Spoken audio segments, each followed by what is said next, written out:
شامر ایک جھٹکے سے مڑا اور اس کے چہرے کا غصہ دیکھ کر ایمن کے قدم وہیں روک گئے۔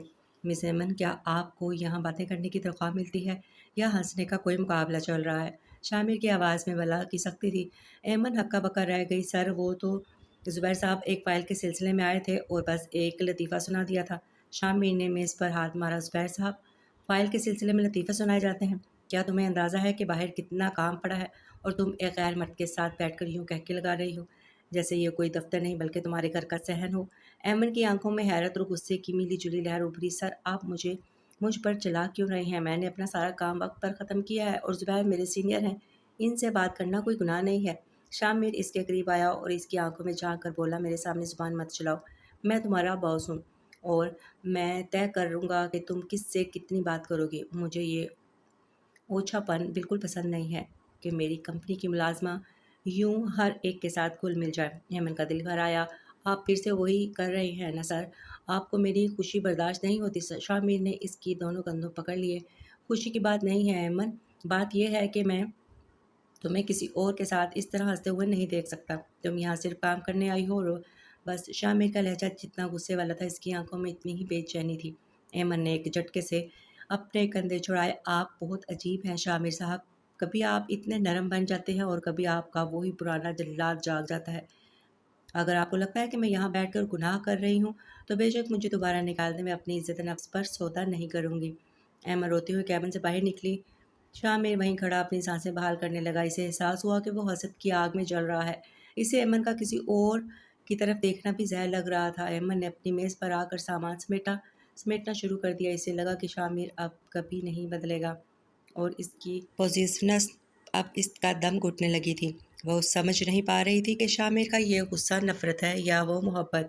جواب شامر کے قابو سے باہر ہوتی جا رہی تھی۔ شامر اپنے کیبن میں بے چینی سے ٹہل رہا تھا۔ اسے لگ رہا تھا کہ اس نے ایک بار پھر سب خراب کر دیا ہے، مگر ایمن کو کسی اور کے ساتھ دیکھنا اس کے بس کی بات نہیں تھی۔ اس نے میز پر پڑی قیمتی گھڑی اٹھا کر دیوار پر ماری اور فرش پر بیٹھ گیا۔ اسے اب اپنی جاہ و جشمت سے زیادہ اس لڑکی کی ایک مسکراہٹ کی ضرورت تھی جو اب شاید اس نے ہمیشہ کے لیے کھو دی تھی۔ ایمن نے پرس اٹھایا اور دفتر سے باہر نکل گئی۔ اسے لگا یہ یونانی بندر اب ایک شکاری بن چکا ہے جو اسے اپنی گرفت میں رکھنا چاہتا ہے اور ایمن کو اپنی آزادی سب سے پیاری تھی۔ شامر کو جب احساس ہوا کہ ایمن اس کا آگے ہمیشہ کے لیے چھوڑ کر چلی گئی تو ایک دن سے اسے اٹھا کر اپنے کیبن کا دروازہ زور سے کھولتا ہوا ایمن کے خالی میز کی طرف دیکھ کر باہر کی طرف بھاگا۔ پورا سٹاف اسے اس طرح بھاگتے ہوئے حیرانی سے دیکھ رہا تھا۔ ایمن ابھی سڑک پر نکلی ہی تھی کہ شامر نے پیچھے سے اس کو آواز دی، ایمن رک جاؤ۔ ایمن نے پیچھے مڑ کر دیکھا تو شامر دیوانہ وار اس کی طرف آ رہا تھا۔ وہ جلدی سے مڑی اور جانے لگی لیکن شامر کے اگلے الفاظ نے ایمن کے قدم زمین سے جکڑ دیے تھے۔ اور رک جاؤ ایمن، میں تم سے محبت کرتا ہوں اور تم چلی گئی تو میں خود کو کبھی معاف نہیں کروں گا۔ ایمن حیرانی سے اسے دیکھنے لگی۔ اسے اپنے کانوں پر یقین نہیں آ رہا تھا۔ شامر اس کے قریب آ چکا تھا۔ ہاں یہ سچ ہے ایمن، میں تمہارے بغیر نہیں رہ سکتا۔ ایمن کا حلق خشک ہو گیا اور وہ ہکا بکا بولی، آپ کیا بکواس کر رہے ہیں سر؟ شامر نے کوٹ کی جیب سے ایک مخملی ڈبہ نکالا اور اسے کھول کر ایمن کے سامنے کر دیا جس میں ہیرے کی ایک خوبصورت انگوٹھی جگمگا رہی تھی۔ یہ بکواس نہیں ہے ایمن، میں تمہیں اس دن سے پسند کرنے لگا ہوں جب تم نے چارجر کے لیے مجھ سے لڑائی کی تھی۔ مجھے تمہاری یہ بے باکی، تمہاری یہ سچائی اور دوسروں کے لیے تمہارا یہ تڑپتا ہوا دل سب پسند ہے۔ میں تمہیں اپنی زندگی میں شامل کرنا چاہتا ہوں۔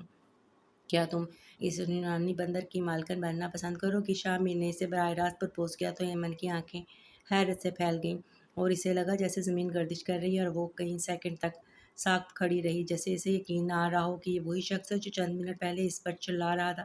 سر، آپ مذاق کر رہے ہیں نا؟ ایمن نے تھوک نکلتے ہوئے پوچھا۔ شامر نے اس کا ہاتھ تھامنے کی کوشش کی مگر ایمن پیچھے ہٹ گئی۔ میں مذاق نہیں کر رہا ایمن، مجھے تمہارے سوا کوئی نظر نہیں آتا اور اگر تم نے انکار کیا تو میں سچ میں یونان کے جنگلوں میں چلا جاؤں گا۔ شامر کے لہجے میں ایک چھوٹی سی شرارت ابھری تو ایمن کے لبوں پر بے اختیار مسکراہٹ آ گئی مگر اس نے فوراً اسے چھپایا۔ اسے لگ رہا تھا کہ یہ اس کے کسی ادھورے ناول کا کوئی سین ہے جو حقیقت بن کر اس کے سامنے آ کھڑا ہوا، مگر یہ کوئی خواب نہیں تھا بلکہ حقیقت تھی۔ اس گھر میں ایک بار پھر وہی شور، وہی ڈھولک کی تھاپ، وہی گہما گہمی لوٹ آئی تھی مگر اس بار یہ کسی کزن کے بارات نہیں بلکہ ایمن کی اپنی منگنی کی تقریب تھی۔ گھر کے در و دیوار کو برقی کمکموں سے ایسے سجایا گیا تھا جیسے کوئی دلہن ہو۔ سارا اور ایان پورے گھر میں ادھم مچا رہے تھے اور ایمن اپنے کمرے میں آئینے کے سامنے بیٹھی سرخ جوڑے میں کسی پری سے کم نہیں لگ رہی تھی۔ وہ بار بار اپنی انگلیوں کو دیکھ رہی تھی جہاں آج شامیر کے نام کی انگوٹھی سجنے والی تھی۔